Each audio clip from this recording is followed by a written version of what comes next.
اور ایران کو ہر ممکن سہولت بھی فراہم کر رہا تھا، لیکن علماء کرام کی اس میں یہ بھی رائے ہے کہ ایران بہت بڑا ملک ہے اور نبی کریم صلی اللہ علیہ وسلم کی یہ حدیث صرف اصفہان شہر سے منسوب ہے، نہ کہ پورے ایران کے ساتھ منسوب ہے۔ اور ناظرین محترم، یہ بھی ایک حقیقت ہے کہ ایران کا صرف ایک گروہ ہی ایسا ہے جو کہ اس جنگ میں صدر بشار الاسد کی حمایت کر رہا ہے، جبکہ ایران کے باشندے اس جنگ کی حمایت نہیں کرتے۔ دوسری طرف اگر بات کی جائے امریکہ کی، تو وہ شامی لوگوں کی مدد نہیں کر رہا بلکہ اپنے داخل کیے ہوئے ایجنٹس کی مدد کر رہا ہے، جن کا کام شام میں مزید خانہ جنگی کروانا ہے، اور داعش کا کام تو ویسے ہی مسلمانوں کی تباہی ہے۔ اس کے علاوہ ایک اور طبقہ بھی ہے جو کہ اپنے لیے جدوجہد کر رہا ہے، اور وہ طبقہ کردستان سے تعلق رکھنے والے مسلمانوں کا ہے۔ کردستان کے لوگ یہ چاہتے ہیں کہ ان کو ایک علیحدہ وطن کردستان مل جائے جس میں وہ اپنی زندگی گزار سکیں۔ ناظرین محترم، یہ ساری لڑائی جاری و ساری ہے اور ہر طبقہ دوسرے طبقے کو مارنے کی کوشش کرتا ہے، ہر گروہ دوسرے گروہ کا دشمن ہے اور اس کو ختم کرنے کی کوشش کر رہا ہے، لیکن دراصل جو صحیح معنوں میں تباہی ہو رہی ہے وہ شام کے بچوں، بوڑھوں اور عورتوں کی ہو رہی ہیں، جو کہ در بدر کی ٹھوکریں کھانے پر مجبور ہو چکے ہیں اور ہجرت کرنے کے بارے میں سوچ رہے ہیں۔ ناظرین محترم، حالات حاضرہ کو مد نظر رکھتے ہوئے اگر بات کی جائے تو اس وقت شام 5 حصوں میں تقسیم ہو چکا ہے۔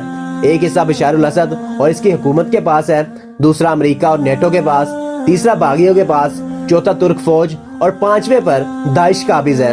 ناظرین محترم، اس خانہ جنگی میں اب تک تقریباً 6 لاکھ لوگ مارے جا چکے ہیں۔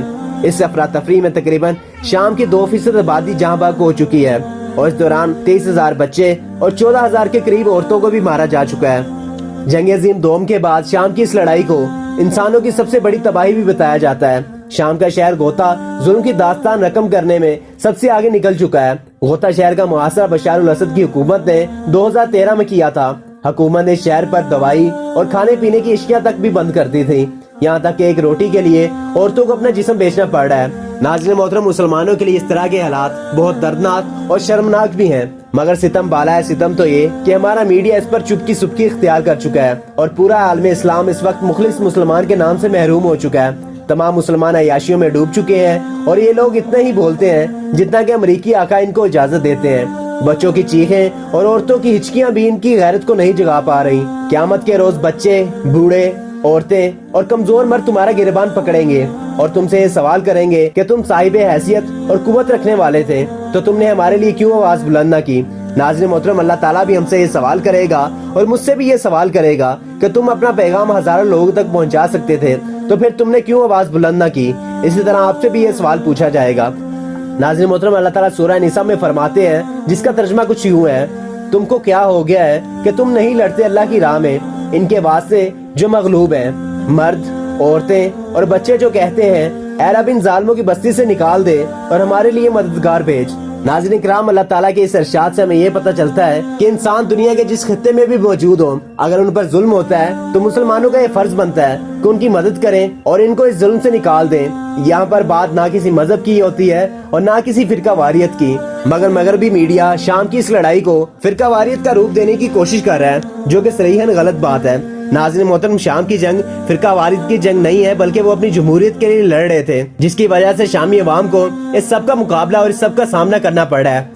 شامی عوام کبھی بھی فرقہ واریت کو فروغ نہیں دیتی۔ اس کا ثبوت ہمیں 2006 میں ہونے والی لبنان اور اسرائیل کی جنگ ہے، جس میں لبنان کے شیعہ حزب اللہ نے اسرائیل کو شکست دی تھی۔ اس شکست کے بعد پورے شام میں سید حسن نصر اللہ کی تصویر، جو کہ حزب اللہ کے سربراہ تھے، پورے شام میں لگا دی تھی، جو کہ ایک شیعہ مسلمان تھے، جبکہ شام میں سنی مسلمانوں کی اکثریت تھی۔ ناظرین محترم، اس واقعے سے یہ پتہ چلتا ہے کہ شام میں کبھی بھی فرقہ واریت کو فروغ نہیں دیا جاتا۔ البتہ یہ بھی ایک حقیقت ہے کہ اس جنگ کو بہت سے لوگوں نے فرقہ واریت کا رنگ دینے کی کوشش کی، جس میں بہت سے مسلمان ممالک کا بھی ہاتھ رہا ہے، مگر ان کی یہ سازش کامیاب نہیں ہو پائی تھی۔ ناظرین کرام، اس وقت مسلمان پوری دنیا میں مغلوب ہو چکے ہیں اور پوری دنیا میں کفار ان کو ذلیل و رسوا بھی کر رہے ہیں۔ شاید ہی وہ دور آ چکا ہے جس کے بارے میں حضور پاک صلی اللہ علیہ وسلم نے پہلے سے ہی بتا دیا تھا۔ حضور پاک صلی اللہ علیہ وسلم کا فرمان ہے کہ میری امت پر ایسا دور آئے گا جس میں فتنے ایسے تیزی سے آئیں گے جیسے تسبیح ٹوٹ جانے پر تسبیح کے دانے تیزی سے زمین کی طرف آتے ہیں۔ انہی حالات کو دیکھتے ہوئے یہ اندازہ لگانا بھی مشکل نہیں ہے کہ امام مہدی کا ظہور بھی کوئی بہت دور نہیں رہ گیا، اور جلدی امام مہدی کا ظہور ہونے والا ہے۔ جہاں پر نبی کریم صلی اللہ علیہ وسلم نے مسلمانوں کو اور تمام انسانیت کو ان فتنوں کے بارے میں آگاہ کیا ہے، وہیں پر مسلمانوں کو ایک خوشخبری بھی سنا دی ہے، اور وہ خوشخبری غزوہ ہند کی خوشخبری ہے، اور اس کے بعد تمام عالم میں اسلام کا ہی جھنڈا لہرائے گا۔